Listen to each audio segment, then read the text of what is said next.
Let's make this deliciousness. I hope everyone is having a good day. So let's get your ingredients and get cooking. Hey y'all, I'm going to be making some barbecue beef ribs. I have already cleaned the back as you see, and now I'm going to be washing it in some vinegar water, and then we're going to seasoning it up so it can marinate overnight, because you know I like to do that.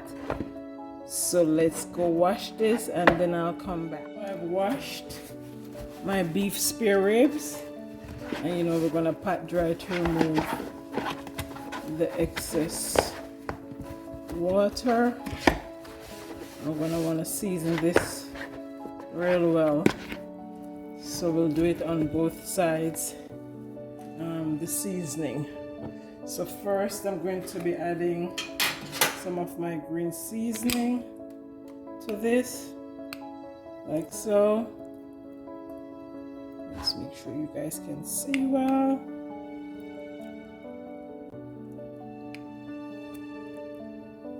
Okay, then we're going to be coming in with our powdered seasoning. So we're going to need some black pepper,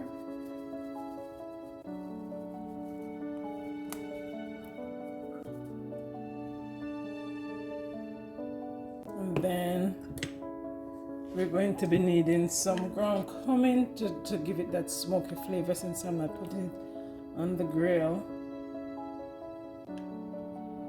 And then I'm going to be using some garlic powder. Oh, I didn't show you so you can see. Some smoked paprika. And then some onion powder.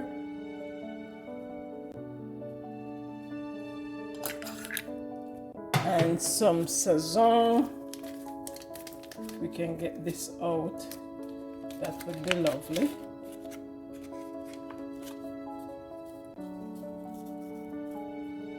And then I have some jerk, some ground jerk, and I'm just adding it on top here.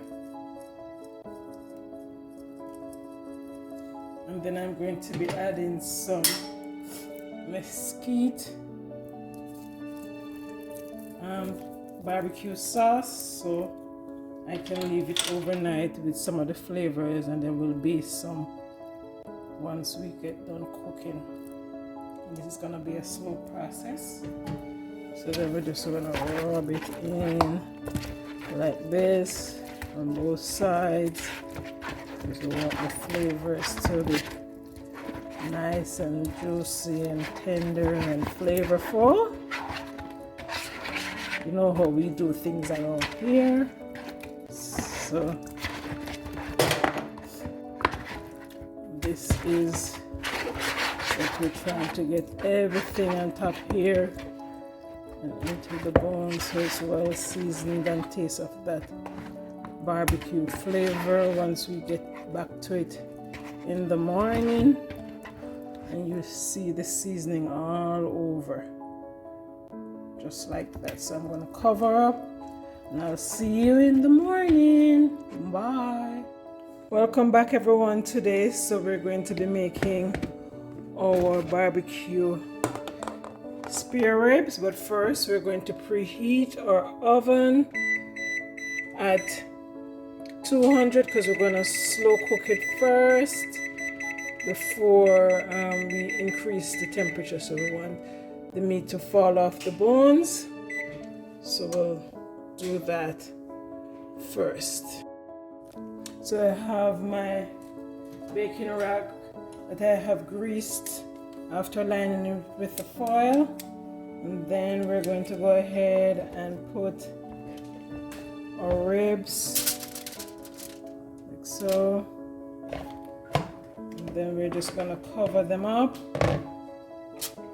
and let them slow cook for about 2 to 3 hours. But before I do that, let me spray a little bit so our foil doesn't stick on top, and then we're going to be covering it up like this to get some steam inside. And then we're going to put in our 200-degree oven.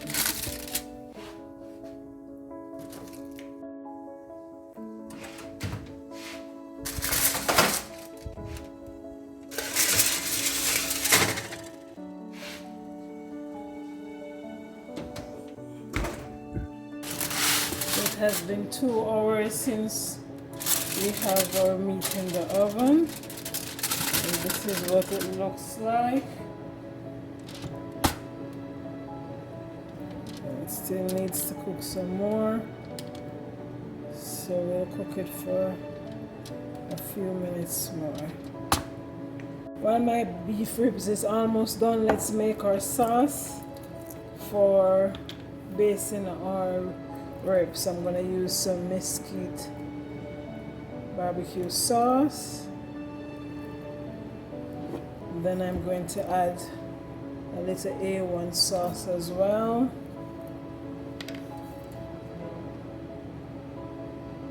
Come out here. And then I'm going to add a little bit of grape jam to it. And then we're going to be adding our powder spices now. So we're going to add some black pepper, and then we're going to add some onion powder,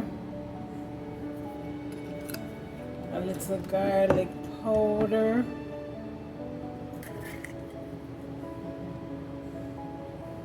some smoked paprika,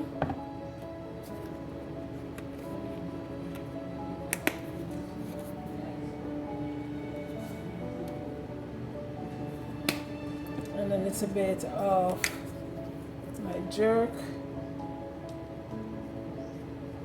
And then we're just gonna put some dried thyme in it as well, and then we're just gonna combine everything. I think we can add a little bit of vinegar to this as well, but let's see here if we need a little bit. Yeah, we'll just add a little bit of vinegar to it, like so. And then you just mix it all together to make this paste for the top. You can use it to make your sauce as well, to eat with your ribs or as a dipping sauce. And our beef has been going for about 4 hours. We're going to take it out now and then baste it with this. So here we're going to unveil our beef spare ribs. And you can see the meat has been cooked because it has been retracted from the bone. And so we're going to just baste it on top and get some color going for this beef spare ribs.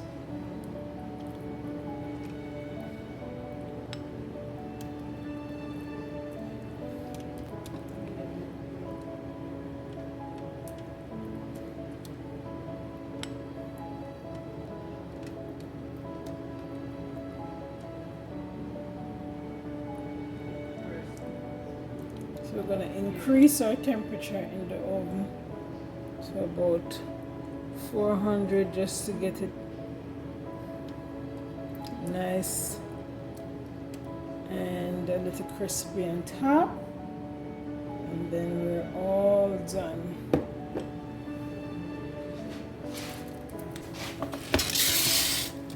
That is the finished product. I poured off the excess liquid before I placed it in the oven.